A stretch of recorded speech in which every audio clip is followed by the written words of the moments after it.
Hello नमस्कार, मैं अर्जुन आप सभी का स्वागत करता हूं आपके अपने परिवार स्टडी विथ अर्जुन में। दोस्तों कैसे हैं आप लोग? उम्मीद करते हैं आप अच्छे और स्वस्थ होंगे। दोस्तों जैसा कि आप लोग जानते हैं कि पीईटी 2023 का जो फॉर्म है भरा जा चुका है और 2023 का जो एग्ज़ाम डेट है वो भी अनाउंस हो चुका है। 28 और 29 अक्टूबर को पीईटी का एग्ज़ाम होने वाला है। तो इसमें आप अच्छे से अच्छा नंबर कैसे ला सकते हैं, कैसे बेहतरीन रणनीति बना के पढ़ाई कर सकते हैं ताकि आप इसमें अच्छा स्कोर कर सकें और आने वाली जो अपकमिंग वैकेंसियाँ हैं उसमें अपने आप को एलिजिबल कर सकें। तो इसके लिए आपको एक सटीक रणनीति बनाकर पढ़ाई करनी होगी। उसके लिए आपको सिलेबस का पता होना बहुत ज़रूरी है। तो इसी क्रम में हम आज जो डिस्कस करने वाले हैं पीईटी 2023 के सिलेबस के बारे में डिस्कस करने वाले हैं कि एग्ज़ाम में जो है कहाँ कहाँ से और किस किस टॉपिक से प्रश्न पूछता है। ठीक है, तो जैसा कि जानते हैं आप कि पीईटी 23 का सिलेबस जो है वो फिक्स है, अर्थात आयोग ने साफ साफ कह दिया कि इस टॉपिक से इस चैप्टर से हम इतने इतने प्रश्न पूछेंगे। इसी क्रम में जिसमें आपका भारतीय इतिहास हो गया, ठीक है, भारतीय राष्ट्रीय आंदोलन हो गया, सामान्य विज्ञान, भारतीय इतिहास से 5 नंबर के प्रश्न आने की संभावना है और भारतीय राष्ट्रीय आंदोलन से 5 नंबर, सामान्य विज्ञान से 5 नंबर। ठीक, इसी तरह से आपका भूगोल से 5 नंबर और मैथ से 5 नंबर, हिंदी से 5 नंबर, ठीक, इंग्लिश से 5 नंबर और अर्थशास्त्र 5 नंबर पूछे जाएंगे। ठीक, भारतीय संविधान से 5 नंबर और रीजनिंग से 5 नंबर, करंट अफेयर जिसमें आपका विश्व, भारत और यूपी इन तीनों करंट अफेयर्स मिला करके आपका 10 नंबर का करंट अफेयर्स आने वाला है। उसी क्रम में आपका अपठित हिंदी गद्यांश का विवेचन एवं विश्लेषण, यहाँ से भी आपके 10 नंबर पूछे जाएंगे। ग्राफ की व्याख्या एवं विश्लेषण, यहाँ से 10 नंबर के प्रश्न आएंगे। तालिका की व्याख्या एवं विश्लेषण, यहाँ से 10 नंबर के प्रश्न पूछे जाएंगे। और आपका जनरल अवेयरनेस जो है, ठीक है, यहाँ से भी आपके 10 नंबर के प्रश्न पूछे जाएंगे। तो इस तरह से कह सकते हैं कि जो आयोग ने इसका सिलेबस दिया है उस सिलेबस फिक्स कर दिया है कि आपका किस किस टॉपिक से कितने कितने प्रश्न पूछे जाएंगे। तो इसलिए आपको तैयारी करने में आसानी होगी क्योंकि इसका जो सिलेबस है वो फिक्स है कि इसी चैप्टर से इसी टॉपिक से इतने इतने प्रश्न पूछे जाएंगे। कि जैसा कि आप जानते हैं अगर आपने पीईटी 2023 का फॉर्म भरा और पेपर नहीं दिया तो आने वाली जो भी वैकेंसीज हैं जिसमें से आपके चाहे लेखपाल की वैकेंसी हो जाए, चाहे जूनियर असिस्टेंट की वैकेंसी, किसी भी वैकेंसी में जो ग्रुप सी की पोस्ट आएंगी आपकी उत्तर प्रदेश में, उसमें आप उसके लिए एलिजिबल नहीं होंगे। अगर इसमें आप अच्छा स्कोर करते हैं तब उन सब वैकेंसियों के लिए आप इसमें पेपर देने के लिए, मेंस का एग्ज़ाम देने के लिए आप उसमें एलिजिबल रहेंगे। तो इसके तैयारी के लिए आपको मेन तरीके से फोकस करना चाहिए और उसमें कम से कम आपका 75 प्लस अर्थात 80 के आसपास आपका मार्क्स होना ज़रूरी है। तब जाके आप किसी भी वैकेंसी के लिए आप चाहे कितनी पोस्ट उसमें आ जाएँ उन सब पोस्टों के लिए आप एलिजिबल रहेंगे। तो इसके लिए आपको सटीक रणनीति बनानी पड़ेगी, ठीक है, बेहतरीन तरह से आपका नंबर होना चाहिए तब आप जाके उसके लिए आप एलिजिबल होंगे। तो उसी क्रम में हम आज डिस्कस करने वाले हैं कि आपका सिलेबस में कैसे कैसे आपको पढ़ना है, किस किस टॉपिक से कितने प्रश्न पूछेंगे और कैसे कैसे आपको उन सब चीज़ों को कवर करना है। तो आइए वीडियो को शुरू करते हैं, जान लेते हैं कि कौन कौन से टॉपिक से कितने कितने प्रश्न आने वाले हैं। सबसे पहले इसमें हम देखते हैं भारतीय इतिहास। भारतीय इतिहास के अंतर्गत 5 नंबर के प्रश्न पूछे जाएंगे जिसमें से इसका टॉपिक जो फिक्स किया है सिंधु घाटी सभ्यता। ठीक है, आप आप एंशिएंट हिस्ट्री में पढ़े होंगे सिंधु घाटी सभ्यता, वहाँ से आपका प्रश्न पूछा जाएगा। उसके बाद वैदिक संस्कृति से इसके प्रश्न आएंगे और उसमें बौद्ध धर्म जिसमें महात्मा बुद्ध के बारे में, उनकी जीवनी के बारे में उनका अध्ययन किया जाएगा। ठीक है, उसके बाद इसमें जैन धर्म हो गया आपका, ठीक, फिर मौर्य वंश जिसमें आपका सम्राट अशोक हो गए, ठीक है, चंद्रगुप्त मौर्य हो गए, इन सब से प्रश्न यहाँ के बनने की संभावनाएं हैं। ठीक है, फिर उसके आगे इसमें देखा जाए गुप्त वंश हो गया आपका, फिर हर्षवर्धन काल, राजपूत काल, फिर सल्तनत काल, मराठा, मुगल साम्राज्य, ब्रिटिश राज्य का अभ्युदय और सामाजिक आर्थिक प्रभाव। ये जो है आपके एंशिएंट हिस्ट्री अर्थात भारतीय इतिहास से 5 नंबर के प्रश्न आपके यहाँ से आने की संभावना है।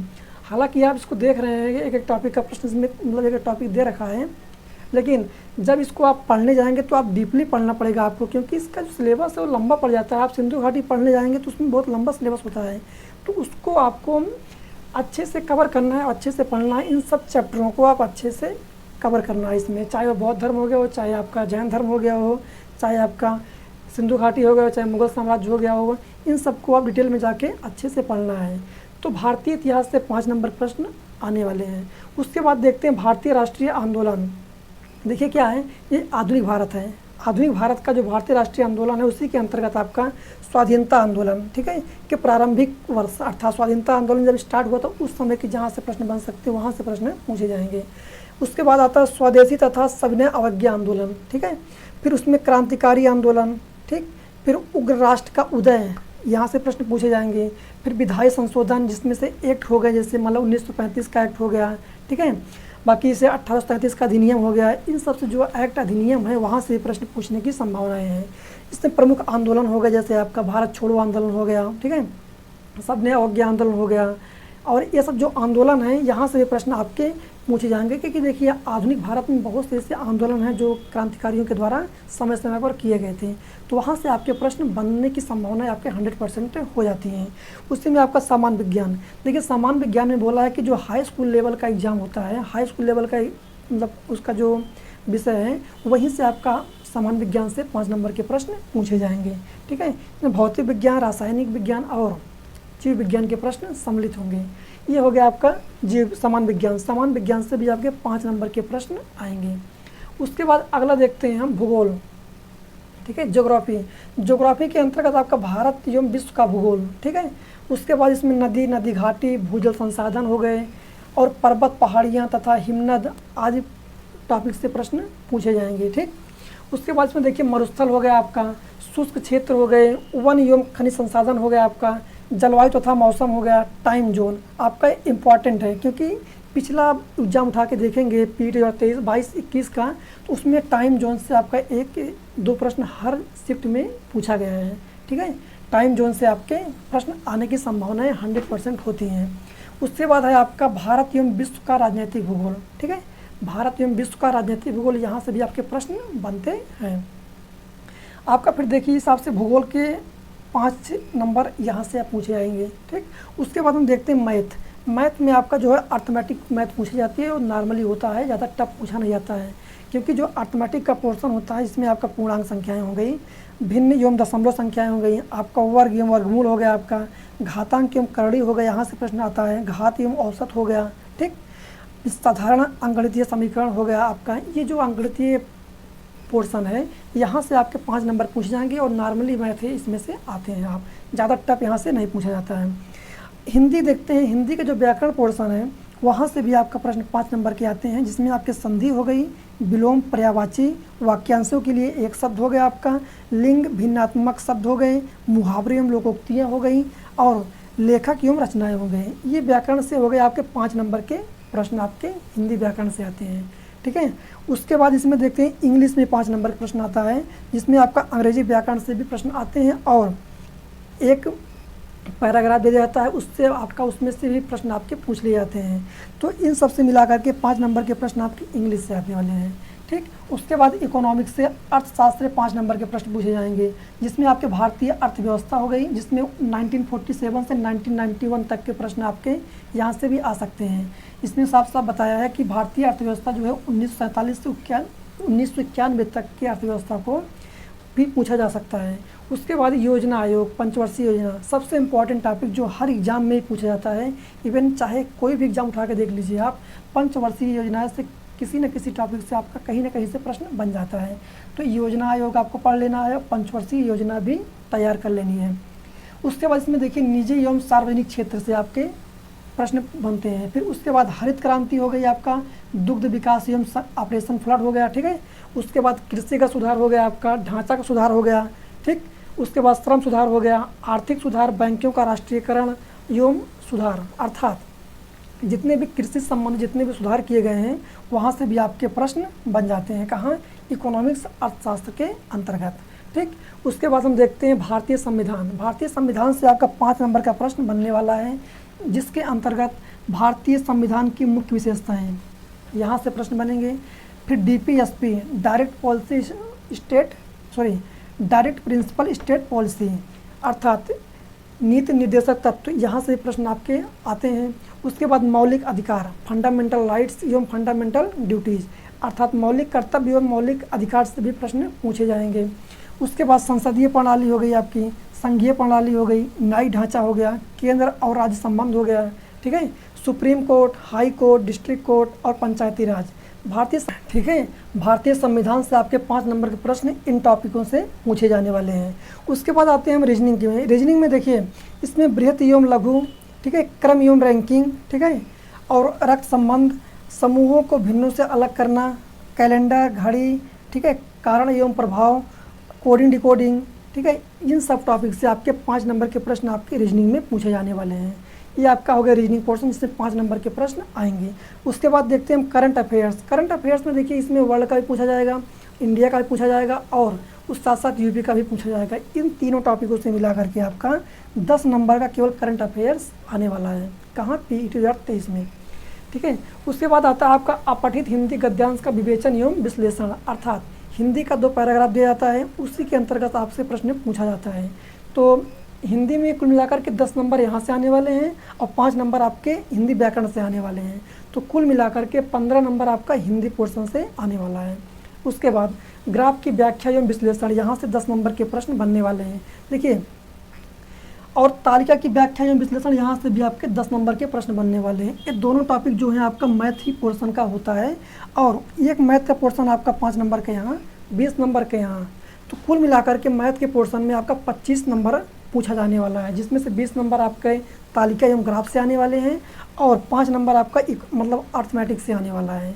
तो हम कह सकते हैं 25 नंबर आपका मैथ से पूछा जाने वाला, जिसमें आपका जो तालिका एवं ग्राफ है इसमें कम से कम 4-5 टॉपिक मिक्स करके यहाँ से प्रश्न बनते हैं, चाहे वो प्रतिशत हो गया हो आपका या SI से मतलब मिल जाते हैं, मिक्स हो जाते हैं उसमें प्रश्न, और उस साथ साथ उसके औसत से प्रश्न बन जाते हैं। इस तरह से 2-3-4 टॉपिक को मिला करके हम ग्राफ दिया जाता है, उसी ग्राफ के अंतर्गत इन 3-4-5 टॉपिक को मिला करके प्रश्न वहाँ से पूछे जाते हैं।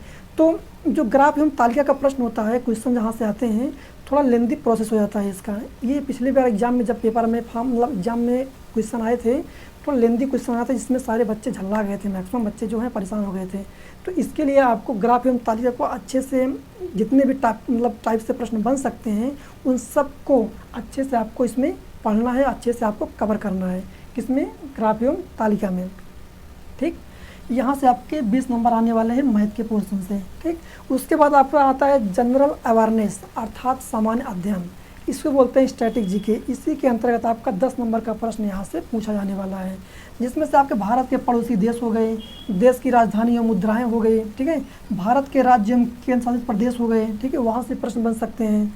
भारतीय संसद, राज्यसभा, लोकसभा, विधानसभा एवं विधान परिषद, यहाँ से भी प्रश्न बनेंगे आपके, ठीक है। वर्ल्ड ऑर्गेनाइजेशन अर्थात विश्व संगठन हो गए आपके, और उसके मुख्यालय, उसके हेडक्वार्टर्स कहाँ कहाँ हैं, यहाँ से प्रश्न बनने वाले हैं।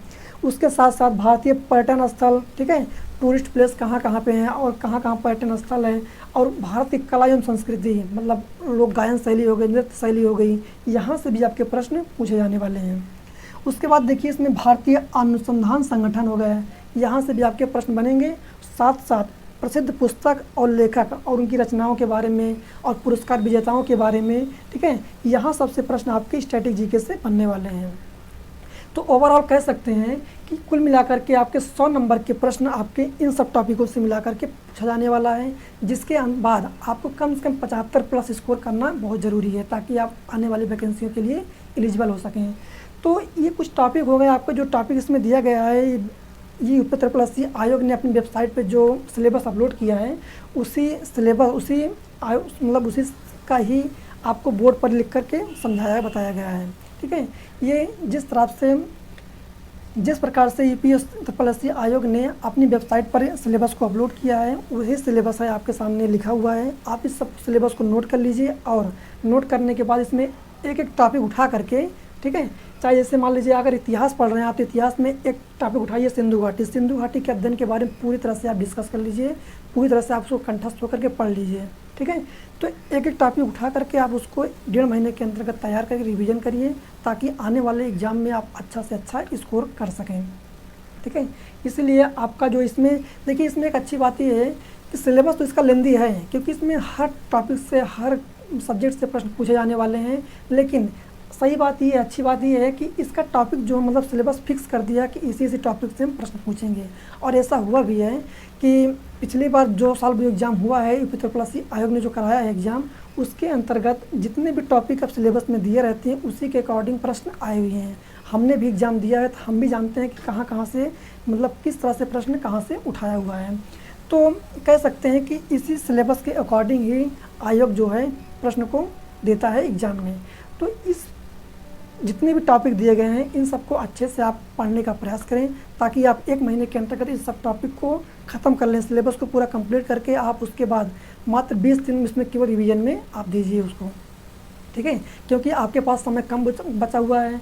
28-29 अक्टूबर को जानते हैं कि आपका एग्ज़ाम होने वाला है, जिसमें से आज से लगभग 1.5 महीने का टाइम आपके पास बचा हुआ है। तो इसलिए आप इस सब टॉपिकों को अच्छे से रिवाइज करें और अच्छे से पढ़ने का प्रयास करें। देखिए क्या है कि अगर आप इन सब टॉपिकों को नहीं पढ़ते हैं तो आपका स्कोर अच्छा नहीं होने वाला है। अगर आपका स्कोर अच्छा नहीं होता है तो आने वाली जितनी वैकेंसी होंगी जो उत्तर प्रदेश आयोग के माध्यम से आएंगी, ग्रुप सी की जितनी पोस्ट होती हैं उन सब पोस्ट के लिए आप एलिजिबल नहीं हो पाएंगे, क्योंकि इसका कट ऑफ जो बहुत हाई भाग जाता है। मैक्सिमम कट ऑफ आप 70+ रहते हैं, तो मैक्सिमम जो है हर एक वैकेंसी के लिए आप एलिजिबल हो सकते हैं, ठीक है। तो ये हो गया आपका यूपी उत्तर प्रदेश पीईटी का सिलेबस हो गया। आप इसको अच्छे से आप एक बार इसको नोट कर लीजिएगा। नोट करने के बाद आप इसको अच्छे से रिवीजन करिए, इसको अच्छे से पढ़िए, ठीक है।